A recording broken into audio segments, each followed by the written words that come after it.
Somos vizinhos, conterrâneos, profissionais de saúde.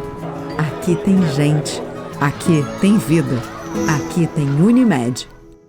E se o melhor para você também for melhor para todos? Existe alternativa.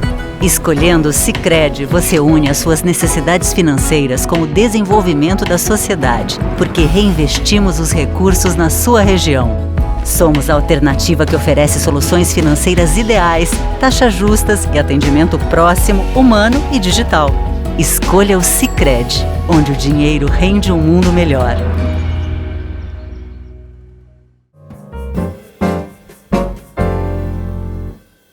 Muito boa noite a todos. Está no ar o nosso programa Painel, sempre aqui pela TV Erechim.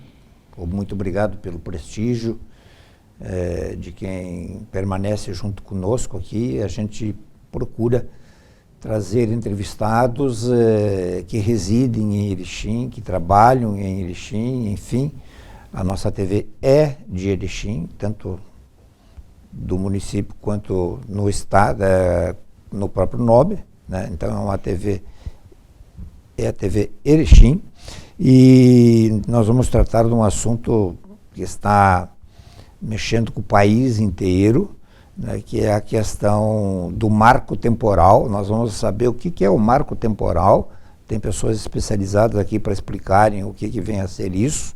É um assunto que ainda não se sabe se está completamente definido ou não. O programa está indo ao ar, está sendo gravado, mas já tem alguns progressos, enfim, né? Vamos ver o que pode acontecer. Para tanto, nós estamos recebendo com muito prazer aqui o Alan Tormen, que é o presidente do Sindicato Rural de Erechim, obviamente, e o Roberto Rota, que é o segundo secretário do Sindicato Rural e uma espécie de faz-tudo lá também, né, na área jurídica e outros setores, se eu não me engano. É isso, né? Sou presidente da Comissão de Assuntos Fundiários do Sindicato e Jurídicos. O homem indicado para nos explicar o que está acontecendo aí. Lembrando que o nosso programa tem uma parceria com o Sicredi. Traga a sua poupança para o Sicredi e veja como é mais negócio poupar aqui. E Unimed, cuidar de você, esse é o plano.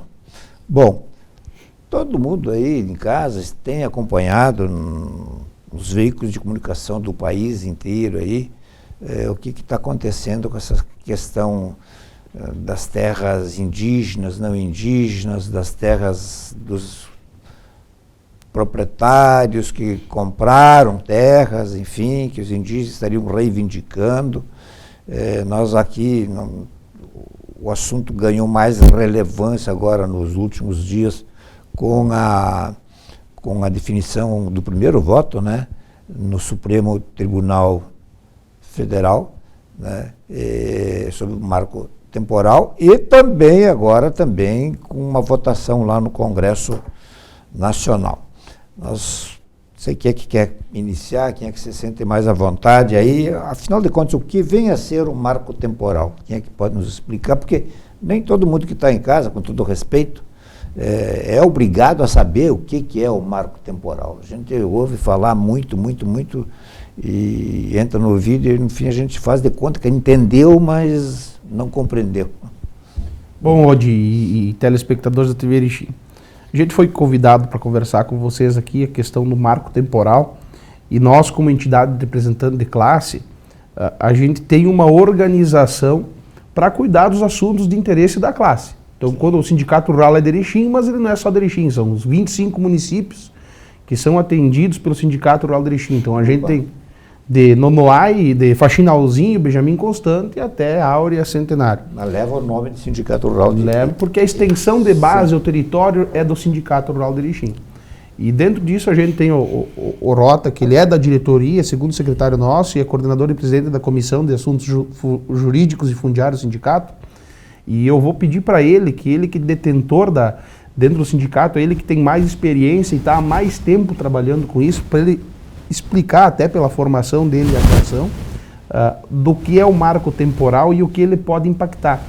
E a gente vai fazer os nossos comentários aqui como presidente da entidade e com as informações que a gente tem alinhadas aqui com a Federação de Agricultura do Estado. Obrigado, meu presidente Alain. Aos telespectadores da TV Erechim, que abrange a nossa região. Eu, como advogado e presidente dos assuntos fundiários do nosso Sindicato Rural de Erechim, posso explanar sobre a questão do marco temporal, que é um assunto que está em voga, e como o Odi colocou ali que é um assunto a nível nacional, eu já coloco que é um assunto a nível mundial. Por que eu falo isso aí? Por causa que o interesse nas nossas riquezas não é só do nosso povo, é do mundo. Está com os olhos voltados para o nosso Brasil e principalmente na nossa Amazônia e no nosso lençol freático, que é o aquífero Guarani, onde a gente está pisando em cima dele. O que significa o marco temporal? Quando o ministro do STF, Aires Brito, julgou o caso Serra Raposa do Sol, lá em Roraima, onde foi determinado para os índios 1.700.000 e lá vai fumaça de hectares, fazendo uma reserva só para 7 etnias diferentes de índios. Então, criou-se nesse julgado as 19 condicionantes para que as próximas desapropriações para a criação de reservas indígenas tivessem que passar por essas 19 condicionantes. Por quê? Porque no na nossa Constituição Federal, no artigo 231, do título 8, do capítulo 8, que trata dos índios, ele diz, por exemplo, que são reconhecidos aos índios a sua organização social, seus costumes, línguas, crenças e tradições, e os direitos originários sobre as terras que tradicionalmente ocupam, competindo à União de marcá-las, proteger e fazer respeitar todos os seus bens. Só que, o que acontece? Nos parágrafos seguintes, não se colocou uma data. Então, a interpretação do tradicionalmente ocupam, uns ou colocam que é no passado, outro no presente ou no futuro. Então, fica uma coisa abstrata. E com o novo julgado do STF, que julgaram agora essa semana, eles derrubaram o marco temporal. Porque o marco temporal diz o seguinte, que se os índios estivessem ocupando a área que eles reivindicam, em 5 de outubro de 1988, a área seria deles. E se eles não estivessem ocupando, não seria deles. Então, criou-se toda essa celeuma. Quem pode legislar, criar as leis? É o nosso Congresso. E segundo informações que eu tenho, o nosso presidente do Senado conversou com a ministra Rosa Weber, que é a ministra responsável, que eu acho que se aposentou ontem ou hoje, não sei que está, é presidente do STF, para que eles não julgassem o marco temporal antes da votação no Senado, que eles já estavam tramitando, só que como dentro do Senado tem todos os ordenamentos, tem os passos, eles têm que ser passados. Só que não esperaram, por pressões e tal, de diversos organismos e do próprio governo que tinha que fazer a votação para derrubar essa questão do marco temporal. Tanto que quando começou a votação, quem me conhece que conversou comigo, eu falei, vai dar 9-2. E não deu outra. 9-2 e não se discute. Por quê? Por causa dos interesses. Por que eu falo isso dos interesses? No ano de 2000, não me recordo o ano certo, nós fizemos uma comissão aqui de Erechim e da região toda, do estado do Rio Grande do Sul, numa audiência com a ministra-chefe da Casa Civil, na época era a dona Gleisi Hoffmann, que hoje é senadora, e o ministro da Justiça, o Cardoso, para tratar do assunto específico da nossa região, aqui do Mato Preto, que trata o município de Erechim, Getúlio Vargas e Erebango, onde o ministro da Justiça, na época, ele assinou uma portaria de desapropriação de 4.630 hectares, onde nós temos aí 363 famílias de pequenos agricultores para assentar 15 famílias de índios da etnia Guarani. O ministro da época era O Cardoso. O Cardoso era o José ministro. Cardoso, né? Isso. Aí, por incrível que pareça, eu estava sentado ao lado do ministro. E quando chegou a minha vez de falar, eu pedi a palavra, me dirigi ao ministro, que eu não estou me dirigindo a ti hoje, e categoricamente falei: ministro da Justiça, Cardoso, o senhor teve caneta para assinar uma portaria de desapropriação? O senhor tem caneta para revogar essa portaria que o senhor assinou, para não cometer essa injustiça. Desvestir um santo para vestir outro. Tu sabe qual foi a resposta que ele me deu? Se eu fizer isso, Roberto, as ONGs internacionais vão cair de paraquedas na minha cabeça. Por isso que eu digo com propriedade que os interesses não são só nacionais, são internacionais. Uhum. E se a gente for analisar a fundo as coisas, eu me aprofundei no assunto, me afastei do assunto, porque quando eu vi o que tinha por trás da situação, eu falei, não, eu vou parar, porque senão eu vou ficar louco. Porque o que tem por trás, vocês não imaginam. É só vocês se aprofundar para vocês verem. Só para você ter uma ideia hoje, Yalan e telespectadores, hoje, se tu quiser saber tudo sobre a questão indígena, você entra no Google e coloca lá CIMI,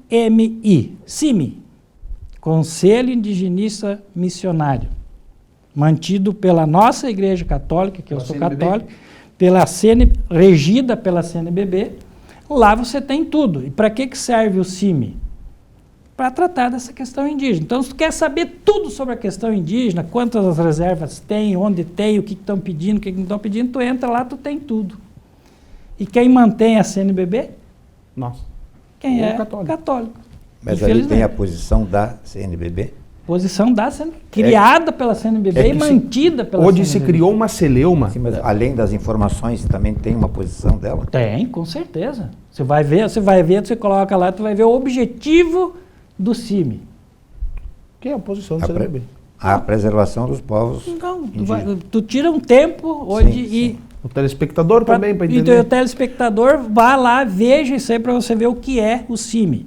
Porque, me permite, Rota, fazer uma parte, que o que vem na carona do marco temporal, a derrubada do marco temporal pelo Supremo Tribunal Federal, ele não quer dizer só questões relativas às propriedades rurais, e sim qualquer localidade. Por exemplo, a orla de Copacabana era ocupada por índios.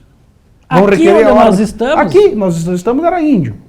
Entendeu? Então vamos devolver tudo isso para os índios? A gente sabe assim que os povos originários eles têm que ser respeitados, existe sim um traço cultural nisso, mas nós não podemos, para corrigir uma injustiça, criar outra injustiça ainda maior. Porque analisemos bem, na questão do Mato Preto, que é a que a gente tem mais perto aqui, é a que mais nos está preocupando, na questão da demarcação, que a demarcação foi suspensa, né? Depois acho que o Rota pode explicar isso aí, que ele sabe mais a que passo está a demarcação do Mato Preto. Você coloque na condição daqueles produtores rurais que estão ali, ou em outras regiões do estado, que eu tenho aqui todas as do estado, corre risco, são quase 100 mil hectares no estado que estão sendo postulados em demarcações. O produtor que está ali com 75, 80 anos, que chegou ali com o pai dele, que ele tem a vida dele, a cultura dele, a tradição dele naquele local. Ele ajudou a erguer a capela, construir a igreja, fazer o cemitério, doou um pedaço de terra para fazer o cemitério. Isso não vale daí. Isso não conta. Essa que é a nossa preocupação. Só conta isso pro lado do índio, pro lado do produtor, isso não conta. Nem vamos falar de dano econômico. Para uma cidade que nem Getúlio Vargas, acho que 70% da reserva está dentro de Getúlio Vargas, qual que é o dano econômico disso? Né? Então o que vem na carona do marco temporal, a questão de terra para os índios é menor, porque terra para os índios não falta. Hoje cada família de índio tem 980 hectares no Brasil. Com a derrubada do marco temporal, se demarcar o que eles estão postulando, eles vão para 1.800 hectares. A média de hectares por indígena são 360. A média das propriedades rurais do Brasil, segundo o INCRA, são 62 hectares. Deixa eu fazer o contraponto aqui então, né? Certo, Porque claro. eu acho que é importante. O senhor disse aí, 60 anos, 70 anos atrás, aí o ODI se instalou lá e tal, né? Tinha indígena lá? Será que eu não atropelei eles? Será que eu não expulsei eles? Essas áreas que a gente está falando... É uma pergunta que todo mundo já claro, faz. Esse que é bom que tu faça, que a gente poder ter a oportunidade de trazer esclarecimento. Isso. Se a gente pegar nessas localidades aqui, todas elas têm documentação. Tem escrituras homologadas e títulos homologados, escrituras registradas pelo governo do estado, com datas de 1918, 1912. Teve uma comissão da Farsul que teve segunda-feira no Palácio de Piratini conversando com o Eduardo Leite. O pessoal levou lá escritura, que o governador tirou foto e disse, cara, isso aqui é coisa para museu. Escritura assinada por Borges de Medeiros.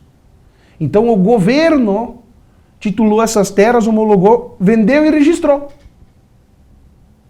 Então não foram atropelados. Em tese do Estado. Em tese do Estado. O produtor comprou essa terra do Estado, porque se fosse ele tinha que ter comprado o índio, se o índio estivesse lá. E se o índio tivesse documento. Foi o Estado que oferiu o direito de propriedade pro produtor rural. E se o índio estivesse lá, por exemplo, nem Sim. poderia haver compra e nem desapropriação. Só para corroborar com o que o nosso presidente está falando hoje, vou pegar o exemplo aqui do Ventar, município de Erebango, tá? Na divisa com Erechim e Getúlio Vargas. Ali era um aldeamento. Ali era uma aldeia indígena, há tempos passados no século. Mas não existe ainda Não, hoje? Isso, aí que está o detalhe. Várias aldeias, por exemplo, que na época foram que tinha os índios, por exemplo, vamos pegar o exemplo de Ventar ali. Ficou, na época, pelo que nos estudos que eu fiz, tinham 15 índios, numa área ali de 753 hectares. Aí pegava Benjamin Constant do Sul, por exemplo, também tinha uma reserva. Tinha lá meia dúzia de índios. Pegava Nonoai, por exemplo. Aí, o que o governo, na época, fez? O governo do estado. Para poder assistir todas essas aldeias indígenas, ele pegou, conversou com as comunidades e levou para uma comunidade maior ali em Nonoai. Serrinha, aquela região ali. Ele agrupou essas comunidades indígenas para poder dar assistência. Aí ficou aquelas terras, vamos pegar o exemplo Ventar, ociosas. E o governo vendeu para os agricultores. Por exemplo, nós temos ali matrículas de 1912, que nem diz. Agora, o que acontece? Nessa área, depois com o advento da Constituição em 1988, as áreas que eram ocupadas pelos índios no estado do Rio Grande do Sul, todas elas voltaram para a mão dos índios. Foram demarcadas. Foram demarcadas de volta, voltou para posse dos índios. Que hoje são propriedade da União, isso? Na realidade, assim, não é terra que é a terra não é do índio, a terra é da União, são de todos nós. Mas há direito de ocupação e desenvolvimento daquela área é dos índios. Por exemplo, Ventar, uma área que era uma reserva, hoje voltou. Todas as reservas que eram no estado do Rio Grande do Sul, hoje elas estão de volta na posse dos índios. Essa, a direita que vai, Erechim... Isso, ali na entrada do Trevo de Erebango. Onde tinha antiga água potável. Isso, a água potável. Água potável. A água potável está dentro da reserva indígena. Respeitando todos que têm as suas terras legais aqui, compradas e pagas, enfim, respeitando as reservas indígenas, os agricultores, o sindicato, a luta aí de vocês, tudo. Será que a volta desse assunto assim em nível nacional não se dá assim por uma tremenda pressão de interesses internacionais em cima dos órgãos que podem tomar alguma decisão disso, porque estão vendo que, digamos, além do que pode vir da terra, quem sabe debaixo da terra tenha mais coisa. Pode, o senhor Rota me permite fazer uma parte disso aqui, que a gente teve um Será encontro... Será que não? A pressão não é tanta coisa. Bom, uma coisa é eu ver a soja, ou soja, é eu ver o milho, né? Tá? Mas, porque eu vi assim, há ONGs e há ONGs. Né? Então, e nós não podemos dizer que somos um povo esclarecido, adiantado, cientificamente muito lá na frente. Eu acho que nós somos até bem atrasados com relação a quem é mais rico, observa mais e tal, e tal, e tal. Será que não há outros interesses? Odi, a água doce, nem vamos falar na questão da água doce do mundo, onde tem a maior quantidade de água doce disponível, tanto superficialmente quanto subterraneamente, isso a gente nem vai comentar. A gente teve em julho, se eu não estou enganado, ou agosto, a gente teve um encontro da Farsul, da Comissão Jovens em Campos. E a Farsul trouxe o ex-ministro da Defesa, Aldo Rabelo, para conversar com a gente a relação do Brasil com o agronegócio. Esse cara discorreu sobre quase 2 horas sem olhar uma lâmina, sem olhar nada, só o que vinha da mente e do coração. Dentro da nossa Amazônia, tudo que tiver, ele falou isso, tudo que tiver, abre aspas, ele falou, tudo que você tem na tabela periódica está dentro da Amazônia disponível para uso. O minério que tem lá não precisa passar por um processo de dessalinização, o cloreto de potássio para ser usado e assim por diante. Então assim, o que a gente vê hoje, o Brasil, ele é um país que se a gente fosse analisar, nós não temos nenhum poderio bélico, nós não temos um grande exército para nos defender, nós nunca passamos por uma grande guerra.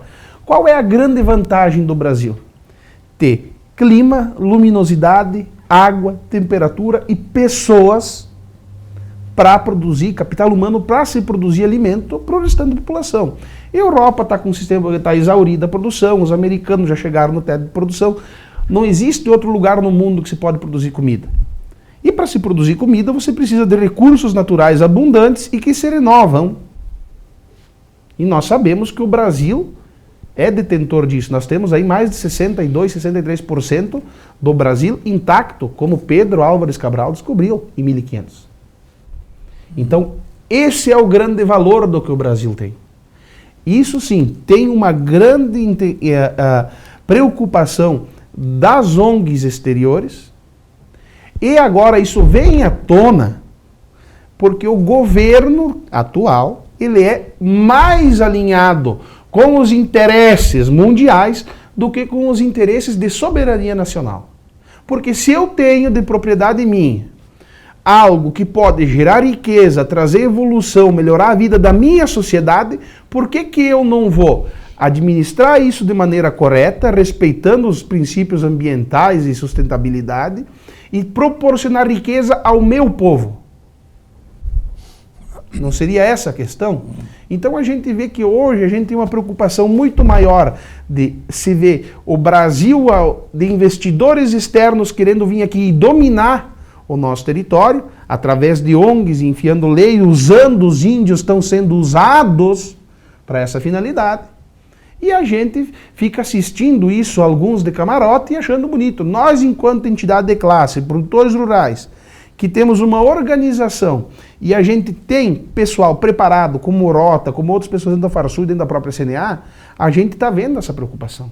Os interesses, digamos, do sindicato, então, vamos pegar aqui, de repente, assim, como eu já disse antes, extremamente legítimo e tem que ser e tal, mas olhando o panorama geral, de repente é uma coisa até menor do que pode estar debaixo da terra ou nas árvores, ou enfim, não é segredo para ninguém que grande parte do que se conhece da medicação, de remédios, isso aqui, fármacos, enfim, eu não estou dizendo que cada árvore é um remédio, mas enfim, sabe que não tem coisas lá escondidas que só eles viram? Hoje, para corroborar contigo, com a Alain e com o nosso público, eu não estava aqui na época no Rio Grande do Sul porque eu sou paranaense, natural de Toledo, mas hoje sou erichinense com muito orgulho. Os antigos falam que na época passou pela nossa região, pelo nosso estado, o exército com sondas, perfurando poços por tudo quanto é lugar. Marcelino Ramos. Inclusive, eu planto na região de Capoeirê, e Capoeirê também perfuraram poços. Então, eles sabem o que tem. Aí os organismos internacionais também sabem tudo o que nós temos. Para corroborar, por que foi criada a Serra Raposa do Sol? 1.730.000 hectares. 7 etnias diferentes de índio. Vocês sabem qual a maior riqueza que tem na Serra Raposa do Sol, de minério? 98% do nióbio do mundo. Escuta o que eu estou falando. 90% do nióbio do mundo está na Raposa Serra do Sol. Vocês sabem por que serve o nióbio? Qual a empresa multinacional que usa o nióbio? Você sabe me dizer, meu presidente? Não, essa eu vou pedir para tu me Sabe explicar. me dizer, hoje? Não tenho aqui dentro. Boeing, que é a maior produtora de turbinas de avião do mundo. E precisa do nióbio Para dar liga no aço. para produzir turbina de avião. E assim, não é por acaso, ou é por acaso, se vocês pegarem o nosso mapa do Brasil, vocês olham onde é que está Roraima. Lá em cima. Raposa Serra do Sol, ela começa no meio de Roraima e sobe divisa seca com a Guiana inglesa, por acaso, né? Francesa. Boeing é inglesa. Francesa, Guiana francesa. Não, francesa. é Guiana inglesa. A Boeing é uma empresa da Inglaterra. E não por acaso também ela faz divisa seca com a Venezuela. E qual a exploração do nióbio por nós brasileiros, pelo governo brasileiro, pelo povo brasileiro? Zero. Vai tudo para fora do nosso país sem pagar nada de imposto e depois nós temos que ir lá e comprar, as nossas companhias, por exemplo, pega a Embraer, tem que comprar de quem se quer turbina? Da Boeing. Se não é a marca Boeing, mas os componentes são produzidos Pela Boeing. pela Boeing. Para vocês entenderem o porquê das coisas. Aí vamos falar, por exemplo, do nosso Rio Grande do Sul, do nosso norte do Rio Grande do Sul, do nosso Erechim. A intenção da FUNAI é ligar Iraí a Vacaria, uma aldeia só. Se vocês pegarem o mapa do Rio Grande do Sul, entra lá no CIMI e vê onde que está, onde tem e onde eles querem novas e ampliações. Para vocês verem se não vai dar esse corredor. Porque o que nós temos aqui, minha gente? Água. O que vai mandar no mundo? É comida ou água? Comida você fica quanto tempo sem comer, gastando a tua energia? Se você não tiver água e você levar água lá, você produz comida lá. Pois é. Mas hoje só, o que o Rota puxou, essa reserva que o Rota fala em cima, Raposa Serra do Sol, eram duas reservas distintas, Raposa uma, Serra do Sol, outra, 200 quilômetros de distância uma da outra. E se fez uma demarcação longitudinal chamada na época, até não sei se o Tarso Genro não era também alguma coisa do governo naquela época. E se foi marcado longitudinalmente. 200 quilômetros entre uma reserva e outra. Ali tinham produtores de arroz que saíram do Rio Grande do Sul. Tinha uma produção agrícola enorme em Roraima já naquela época. Então veja assim, ó, nós temos já, para só o pessoal entender o que pode acontecer, nós temos Barra do Guarita, Iraí, Redentora, Planalto, nós temos Índio, Nonoai, Faxinalzinho, Benjamin, Erebango, Erechim, Getúlio, Sananduva, Charrua. Esse é o nosso maior medo. E vai. Cacique Dobre. Cacique Dobre. E vai indo. Entendeu? Vai ver se não vai dar então, assim, que eu falei. o que a gente trouxe assim, uma informação de números para o pessoal ter o público que está nos assistindo ter essa informação, e é importante esse momento que a gente tem de conversar com aquele telespectador que não vive do meio rural, que está dentro do meio urbano, mas para ele entender o impacto disso para a sociedade como um todo. Nós não estamos aqui pensando só nós, o Sindicato Rural não é uma atividade, a finalidade dele é representar o produtor rural, defender, mas a gente está dentro da sociedade, nós temos que trabalhar pela sociedade também como um todo, ver o todo, né? Foi feito um ofício para levar a conhecimento do governador do estado, elaborado pela Farasul e assinado pelo vice-diretor Domingos Velho Lopes, das áreas que os índios postulam demarcação no Rio Grande do Sul. Cacique Doble, 1.200 hectares, que vai atingir 400 famílias de produtores rurais se forem demarcados. Sananduva, 1.916 hectares, 143 famílias. Agora, pasmem. Gentil, Ciríaco e Marau, 23 mil hectares, atingindo 660 famílias. Faça conta o tamanho da propriedade por família, aí quem está nos assistindo. Pega os 23 mil e divida ali pelos 660. Mato Castelhano, quase 3.600, 112 famílias. Água Santa, 1.800, 50 famílias. Erechim, Getúlio Vargas e Erebango, que é nosso Mato Preto aqui, 4.230, 365 famílias. Faginalzinho, Benjamin Constante, 2.700 hectares, 170 famílias. São Valério do Sul, 3.000 hectares, 160 famílias. Agora sim veio o tombo, tá? Ó, se tu conhece, deve conhecer a região de Espumoso, Campos Borges, Jacuizinho e Sal do Jacuí. O que é de produtivo aquela região e com água que tem aquela região, o Rio Jacuí, etc. Pode juntar Tapera junto aí. 49 mil hectares. 49 mil hectares, 1.300 famílias. Olha o tamanho da propriedade. Nenhum latifundiário, tudo 40 e poucos hectares. Tá? Vicente Dutra, que é essa que está no fervor ali, que os índios invadiram o balneário, tocaram fogo já um tempo atrás, e agora o Lula assinou um negócio para demarcação lá, que não sei se o Rota está a par, pode explicar. 715 hectares, 68 famílias. Nonoai, 1.200 hectares, 85 famílias. Pontão tem uma aí que não está definida a área, ainda não está definida quantas famílias vão ser atingidas. Agora, quantos índios, quantos indígenas tem nessas terras? Vai dar uns 500 mais ou menos. 95 mil hectares no estado nesse conjunto. Nesse conjunto. Nesse conjunto. Colaborando com o nosso presidente, então vamos falar a nível Brasil. Hoje no Brasil, nós temos 1.296 áreas indígenas, já demarcadas, a demarcar, a estudos e aqui. Dessas aí, nós temos 401 áreas demarcadas, 306 em procedimento demarcatório, 65 de terras não tradicional e 530 em início de processo de reconhecimento. A nível Brasil. Rio Grande do Sul, nós temos 65 territórios aguardando demarcação.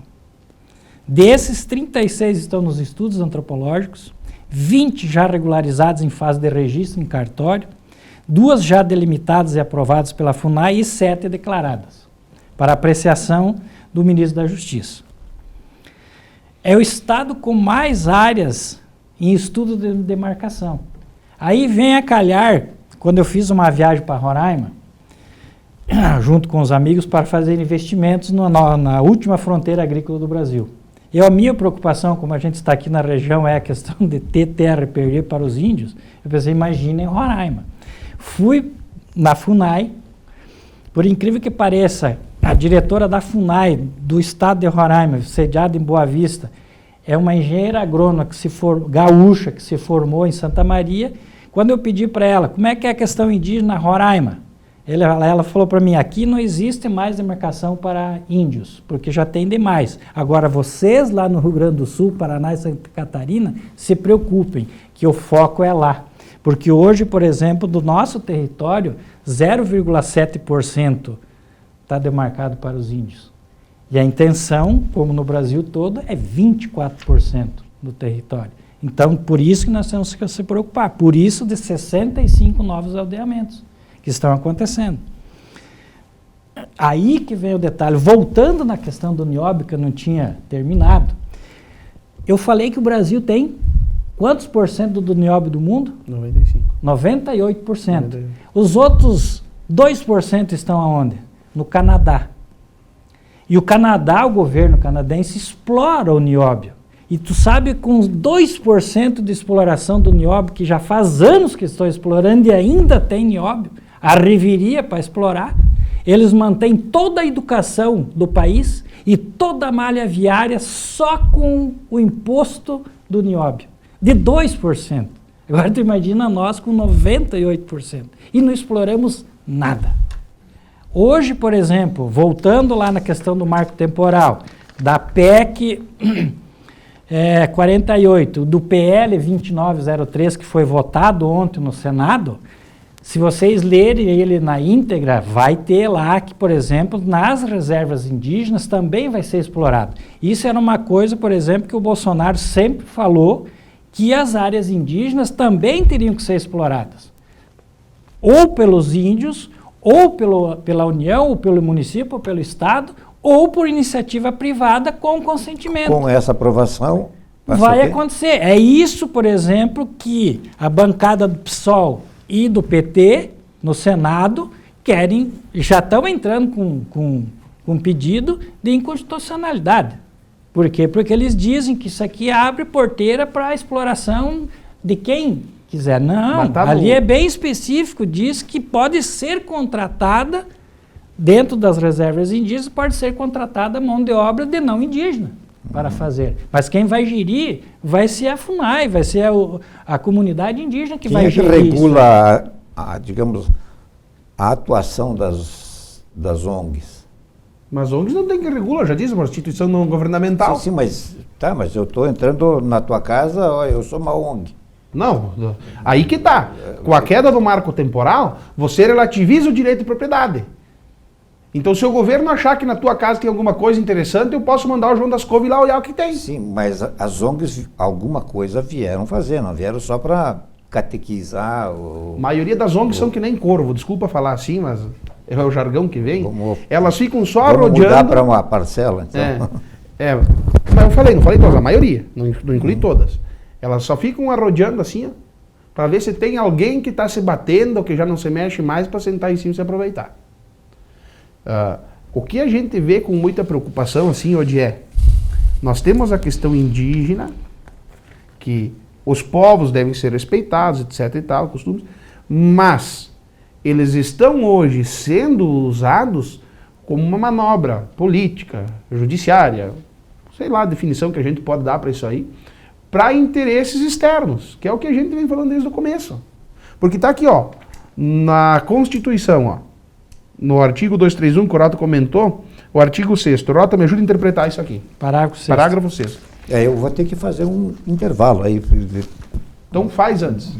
Depois nós retomamos, tá? Pode ser. Vamos fazer um intervalo e já voltamos.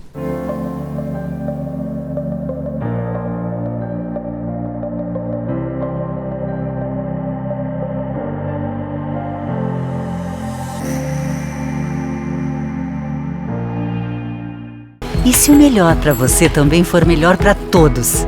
Existe alternativa. Escolhendo o Sicredi, você une as suas necessidades financeiras com o desenvolvimento da sociedade, porque reinvestimos os recursos na sua região. Somos a alternativa que oferece soluções financeiras ideais, taxas justas e atendimento próximo, humano e digital. Escolha o Sicredi, onde o dinheiro rende um mundo melhor. Quantas vezes você ficou frente a frente com você mesmo? Desse jeito, no espelho, olhando dentro dos seus próprios olhos.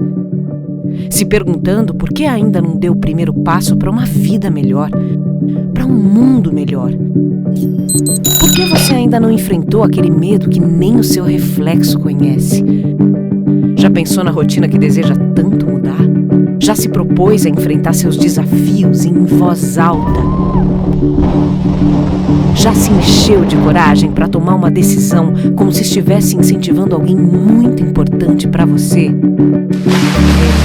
Mudar um hábito é criar consciência e é o melhor conselho que você pode se dar.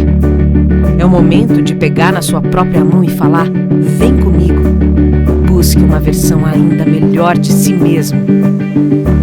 Vamos juntos? Mude um hábito. Unimed. Muito bem, nós estamos de volta aqui em nome da Unimed Erechim e também do Sicredi, abordando um tema importantíssimo, mais importante do que a gente pode supor. A coisa não é apenas sobre terras indígenas ou não indígenas, agricultáveis ou não agricultáveis, aproveitáveis ou não aproveitáveis. Parece que o buraco é mais embaixo, pelo que a gente está percebendo aqui, e isso é importante para abrir a cabeça de todo mundo aí. Tinham parado aonde mesmo? Não, eu tinha pedido para o Rota fazer a interpretação do parágrafo 6º do artigo 231 para a gente ter um esclarecimento assim de que se essa terra saindo, vamos dizer assim, do produtor, ele sendo expropriado, que hoje é expropriação, né, Rota? Não existe indenização para fins indígenas hoje ainda, né? O que acontece? Interpretando, a grosso modo, o parágrafo 6º do artigo 231 da nossa Constituição, vai ter interpretações diversas, mas eu vou dar a minha interpretação. O parágrafo 6º diz o seguinte, que se for comprovado que aquela área, vamos pegar o exemplo aqui, Mato Preto, né? For comprovado que a área da União e que vai ser reservada para os índios, onde eles vão poder usar, vão ter a posse daquela área, a União declarou que é terra da União. Nós não temos nenhum texto da nossa Constituição que diz que a União indeniza a terra dela. Tu me entendeu? Então, por exemplo, declarou que é terra da União, a União não vai indenizar. Aqui diz ali no finalzinho, salvo na forma da lei, quando as benfeitorias são derivadas de ocupação de boa-fé. Então, eu, Roberto, o Odi e o Alain estamos dentro desse contexto, dessa futura reserva, e você construiu lá um barracão, uma casa, plantou laranjeira, plantou pinheiro, fez um açude, fez cerca, isso aí é indenizável.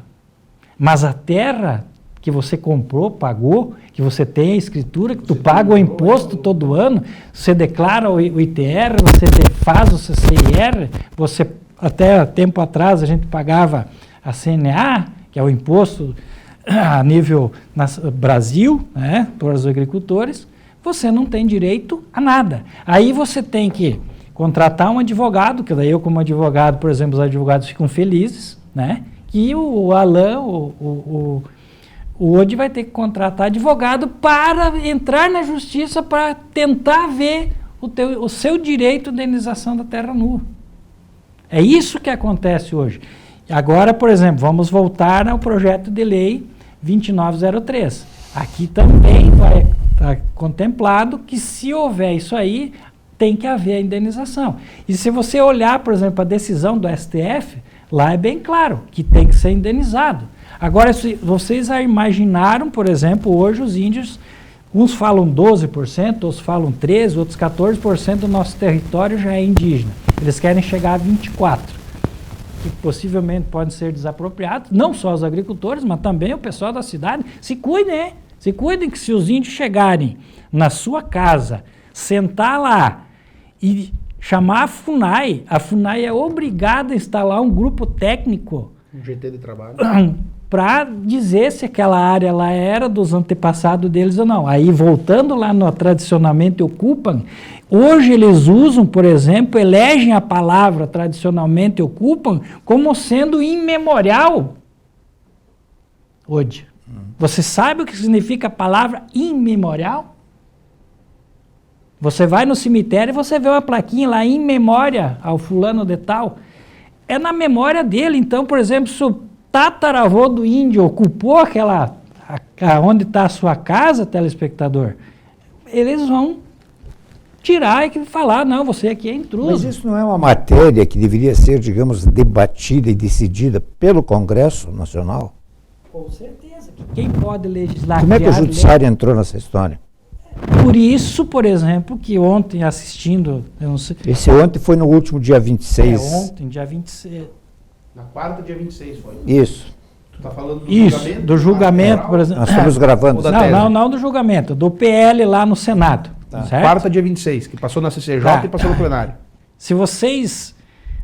quem assistiu, pode me dizer se o meu posicionamento, o que eu percebi, está certo ou errado. Aí vem o que o Odi falou, mas não seria... Por que o Judiciário está julgando? Aí tem várias nuances. O Judiciário julgando porque o nosso Congresso omisso em não legislar. Só que o Congresso não consegue legislar porque o Judiciário não deixa. Então, assim, ontem analisando, os nossos senadores estão cuspindo fogo. Mas não deixa por quê? Como não deixa? Se a matéria é do Legislativo. Pois é. O que tem por trás, aí você vai analisar o que tem por trás. Sempre analisando por trás. Por que, por exemplo, quando estava na votação na CCJ, na Comissão de Constituição e Justiça do PL 2903. PT e PSOL, não, porque é inconstitucional, querendo botar, travando. Por isso que não ia à votação, porque estavam travando. Tem projeto de lei, PEC, que trata do assunto do artigo 231, desde 2004, engavetado lá no Congresso. Por que não foi à votação? Porque não deixam. Fizeram tudo atropelado, por quê? Porque eles tinham um combinado com o STF, que não seria votado enquanto o nosso Congresso preparava Agora, a lei. Existe uma possibilidade de apagar isso aí tudo? Existe Como? E é real. É no plenário do Congresso? O PL 2903 e a PEC 048, elas vão dizer lá no artigo 231, por exemplo, vamos pegar aqui o PL 48, que está no Senado. Lá no final do parágrafo 1º, eles querem acrescentar projeto de emenda à Constituição, querem emendar o parágrafo do artigo 231, dizendo que, para vocês entenderem, por exemplo, sendo-lhes garantida, isso que querem introduzir, sendo-lhes garantida a posse permanente, estabelecido o marco temporal de 5 de outubro de 1988. Para então, quem para os índios. Se os índios estivessem em cima em 5 de outubro de 1988, não se discute, é deles. Não precisa ficar brigando. Agora, se não estava, não se discute que não é deles, não precisa ficar brigando. Era só ter a data. Se tivessem colocado lá, mas colocaram ocupa. Então, para quem é professor de português, quem entende português, pode determinar o que é ocupa, né? Para mim, ocupam a que estavam ali naquele dia que foi promulgado, 5 de outubro de 88. Mas tem gente que diz que não. Então, por isso, coloca-se a lei. No PL 2903 também. PL é projeto de lei, projeto não é de lei que político. foi ontem votado na CCJ e depois votado no plenário do Senado e aprovado. As terras indígenas tradicionalmente ocupadas, o artigo 4º, são terras tradicionalmente ocupadas pelos indígenas brasileiros, vejam bem, indígenas brasileiros, porque hoje no Brasil nós temos muitos indígenas do Paraguai, da Argentina, da Guiana inglesa, da Guiana francesa, da Venezuela, da Bolívia, do Peru, tudo entrando no Brasil porque é fácil, é terra, ganha terra à vontade. Aqueles que na data da promulgação da Constituição eram simultaneamente, daí vem um elenco aí que eles colocam as 19 condicionantes do julgado do Aires Brito, onde derrubaram agora recentemente a questão do marco temporal. Vocês podem ler, vocês vão achar o que está escrito ali, vão ver que se tivessem lá, quando criaram a Constituição em 1988, colocado a data, teria resolvido o problema. E isso é uma coisa que eu venho falando para os nossos... Esse foi o problema de redação da Constituição? Ou intencional? Na redação e hoje na interpretação. Porque, por exemplo, esse projeto de lei, esse projeto de emenda à Constituição, se for analisar a fundo, para um bom entendedor, que vai decifrar o que é que tradicionalmente ocupam, esses projetos são inconstitucionais, porque está indo contra a Constituição, porque na Constituição já diz que tradicionalmente ocupam. Ocupam é porque estavam ali. Agora não, eles usam e interpretam do jeito que querem, cada um interpreta de um jeito. Por isso que se tivesse colocado a data, não tinha outra interpretação senão aquela. O que vai acontecer daqui 3 meses, 6 meses? 3 meses. Por exemplo, esse projeto de lei, agora vai a apreciação do nosso presidente, que ele pode assinar concordando, como pode vetar. Eu vi um senador dizendo ontem à noite que indo ao presidente ele vai vetar. Vai vetar. É a expectativa nossa, como Federação de Agricultura e Cinear, que ele vete. Mas a gente sabe também já que existe um movimento no Congresso, no Senado, para derrubar os vetos do presidente. Então, depois disso, ainda acho que o Rota vai complementar, depois disso ainda tem o Supremo Tribunal Federal, depois ainda ele pode interferir de novo ou não pode? Tá, aí vamos... Saiu do Senado o PL e foi para o presidente, ele vetou. vai voltar para o Senado.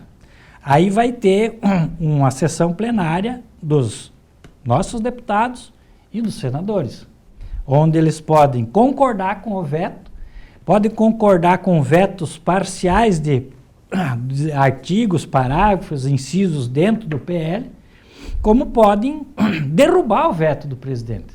Derrubou o veto do presidente, meu amigo, é lei, não se discute. Aí vem o nosso a interpretação da lei. Aí vem o nosso judiciário, que hoje, do jeito que está, aparelhado. Eles não são judiciário, eles são judiciário, eles são executivo e são legislativo. Mas o veto do Congresso pode ser apreciado pelo judiciário? Não. É que assim, hoje, quem faz as leis no nosso país é o nosso Congresso.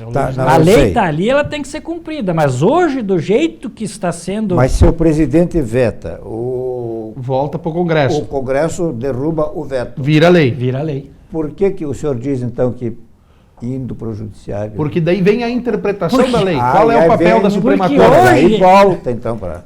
Entendeu? Porque hoje... na minha interpretação, teu casaco não é azul, ele é verde. Entendi. Porque hoje a nossa Constituição já diz... A derrubada do veto não é o último ato, não significa o último ato. Não. Do Senado, do nosso Congresso, sim. Derrubou o veto do presidente e vira lei. Mas esse papel que está aqui, mas a lei pode ser interpretada depois? Sim, o judiciário. Isso. E daí entra aquilo que eu disse, teu casaco para ti é azul, mas para mim não é, para mim é verde. Entendeu? Eu vou relatar aqui que eu, há muitos anos atrás, eu trabalhava para um jornal lá de Porto Alegre, eu fui designado para encontrar uma família. Quando também estava quente esse assunto, e eu tinha que encontrar uma família que residia e tal, e acabamos indo lá para o interior, encontrei uma família, um rapaz, uma senhora de idade, em torno de 40 anos, e ele disse, não, eu moro aqui, isso aqui era do meu pai o recebeu do avô. Aí ele foi lá, os documentos dele, e puxou lá uma escritura, acho que é, amarela, toda amarelada, né? República Federativa do Brasil, então não sei porquê, Rio de Janeiro e tal, mas estava todos os dados em cima, como se tivesse comprado, não sei se pelo avô ou pelo pai, eu não me lembro mais. Né? Mas isso lá em 1910 ou 12. Né? E o rapaz mora ainda ali, ele, a família e tudo. Né? Imagina como é que deve estar a cabeça do... Para você ver, por exemplo, com esse relato do Odi, a gente tem convivência dia a dia nessa questão indígena aqui no Mato Preto. Nós já tivemos ali pai de família que se suicidou por causa disso. Tu imagina, ele herdou do bisavô dele. O pai dele herdou do pai dele, ele herdou do bisavô. Aí o filho dele herdou do pai e do vô. O cara pirou a cabeça e se matou. Mas vamos voltar à parte... Temos 2 minutos. A parte... Como que funciona, por exemplo, hoje a demarcação de terra para os índios? Os índios, eles reivindicam qualquer local. Eles habitaram o Brasil inteiro. Quem indica os limites onde ele está pedindo? A FUNAI. Quem declara os limites, se é ali ou não é? O ministro da Justiça. E quem homologa é o presidente da República. O presidente homologou, filho. Esquece, já, tchau. Por quê? Porque aí que vem aquele detalhe. Por exemplo, o Congresso derrubou o veto do presidente. Morreu, virou lei.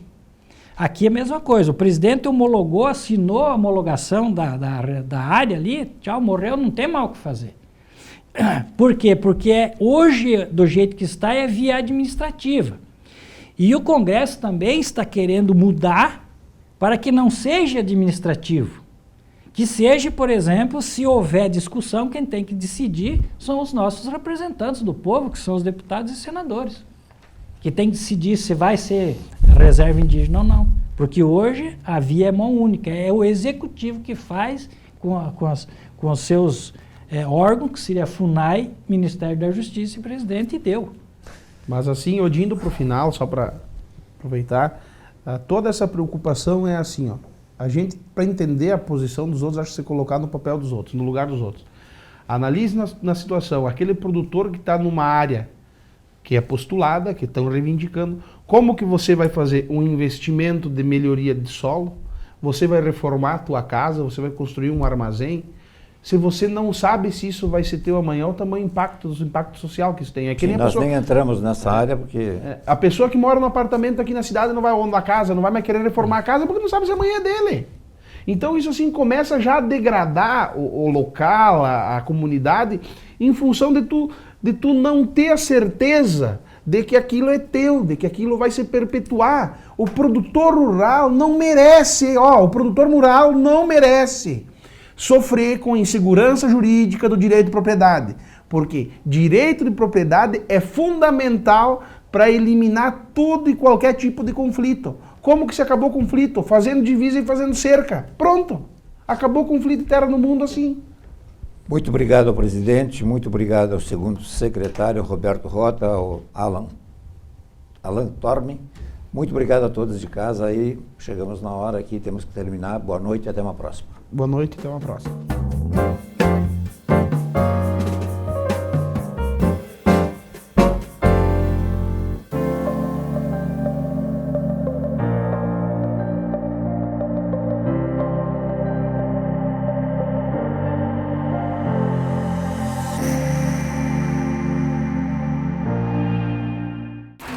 E se o melhor para você também for melhor para todos? Existe alternativa. Escolhendo o Sicredi, você une as suas necessidades financeiras com o desenvolvimento da sociedade, porque reinvestimos os recursos na sua região. Somos a alternativa que oferece soluções financeiras ideais, taxas justas e atendimento próximo, humano e digital. Escolha o Sicredi, onde o dinheiro rende um mundo melhor. Quantas vezes você ficou frente a frente com você mesmo? Desse jeito, no espelho, olhando dentro dos seus próprios olhos. Se perguntando por que ainda não deu o primeiro passo para uma vida melhor, para um mundo melhor. Por que você ainda não enfrentou aquele medo que nem o seu reflexo conhece? Já pensou na rotina que deseja tanto mudar? Já se propôs a enfrentar seus desafios em voz alta? Já se encheu de coragem para tomar uma decisão como se estivesse incentivando alguém muito importante para você? Mudar um hábito é criar consciência e é o melhor conselho que você pode se dar.